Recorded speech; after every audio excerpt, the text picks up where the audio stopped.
Hi everyone, I am Majri Vander S. Vardas, a second-year Bachelor of Physical Education student at Central Mindanao University.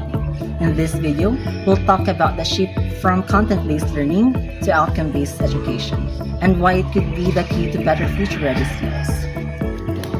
But before I start, I'm gonna ask you this question first. Have you ever wondered why so many students excel in exams but struggle to apply what they learned in real life?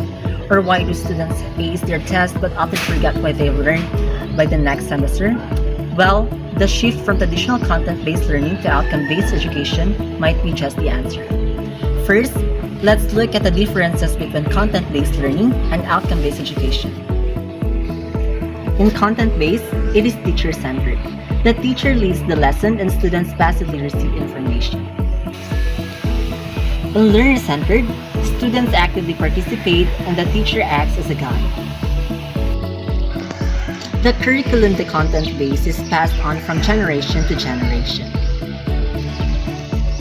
The curriculum on the outcome base is according to the needs of today's student. The teaching process in content base is focused on completing the syllabus. The teaching process in outcome base is focused on helping students reach the goals. Assessment. In content-based, the knowledge is assessed for obtaining grades. In outcome-based, assessment is based on their levels that track their learning skills. And now, I'm going to share some benefits of outcome-based education for both students and teachers. For students, the number one benefit is collaboration and teamwork. When I was younger, we have a class project involved all students designing a community garden. We collaborated with local experts, learning to communicate effectively and manage different roles. This thing helped us to improve our teamwork skills and our collaboration. The second benefit for students is that it emphasizes critical thinking, problem solving, and collaboration, preparing students for real-world challenges. I have an example for this one. I have this friend from College of Business and Management. They organized a fundraiser for local charity. They planned the event, worked together to promote it, and manage the finances. This hands-on experience taught them how to solve problems and work as a team. And several students were later offered internship with local business because of their involvement.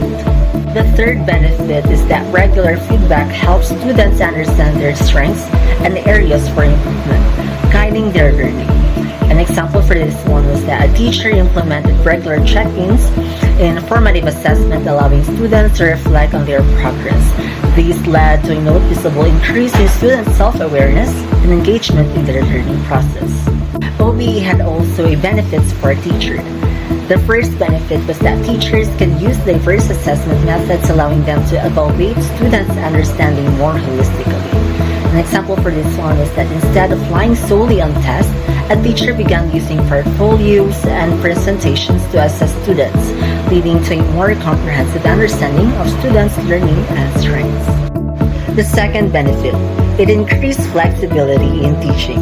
Example, a teacher in a math class could choose to use hands-on activities, technology, or traditional lectures based on what best engages her students, leading to a higher student comprehension. Now that we've highlighted disadvantages of OBE, we can now shift our focus on how to effectively implement OBE. The first step, set clear objectives. To achieve the transition, schools need to establish clear objectives for what outcome-based education aims to achieve. These objectives will serve as a guiding framework, ensuring that all stakeholders understand the goals for student learning and development. Step 2. Engage educators in collaborative curriculum development. Teachers, administrators, and subject experts should work together to create learning pathways focused on student outcomes. This collaborative effort fosters ownership and ensures that the curriculum is relevant and effective. Step 3. Introduce innovative teaching strategies. This thing fosters student-centered learning. Techniques like project-based learning, cooperative learning, and technology integration not only engage students but also empower them to take charge of their own learning experiences. Step 4. Develop comprehensive assessment framework. Creating a comprehensive assessment framework is vital. This framework should include formative and summative assessment that reflects student competencies and real-world skills. By diversifying assessment methods, we can better understand and support each unique student's learning journey. The final step is continuous feedback and adaptation. Regular check-ins and assessments will help refine the approach and ensure its success. This feedback loop allows for responsiveness to students' needs and promote ongoing improvement in teaching practices. With the implementation strategies in place, it's crucial to examine how we will assess and evaluate the progress of students. In an outcome-based education system, assessing student progress focuses on their ability to demonstrate specific skills and competencies. Instead of relying solely on traditional exams, we use a variety of assessment methods. For example, students may create portfolios showcasing their work, or participating in project-based learning, or engage in self-awareness. This method allows educators to see how well students can apply their knowledge in real-world situations. Now let's compare this to traditional assessments. In a content-based system, students often take standardized tests that measure their memorization of facts. This test may not be truly reflect a student's understanding or ability to apply what they've learned. Transitioning from assessment, we must consider the vital role of stakeholders in supporting and enhancing this educational approach. Everyone plays a role in the shift to outcome-based education. Here are some ways you can help.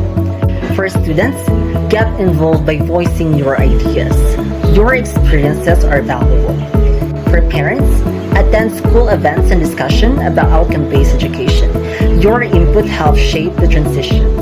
And lastly, for the teachers, work together to share strategy and develop new teaching methods that focus on skills and understandings. Now let's clear up some common concerns. The number one concern is that, will my child still be challenged? The answer is yes. OBE emphasizes critical thinking and real-world application. Even if it's challenging sometimes, you must not worry because a teacher are always there to support them, to guide them, and to help them always. The second concern is that how will we know if my child is learning? The answer is that we'll assess progress through projects and portfolios, not just tests. To summarize, outcome-based education focuses on what students can do with their knowledge, preparing them for real-world success. It encourages deeper learning and skills necessary, benefiting everyone in the educational community. If you believe this approach, share this video, support this transition, and learn more about outcome-based education. Together, we can create a brighter future for our students.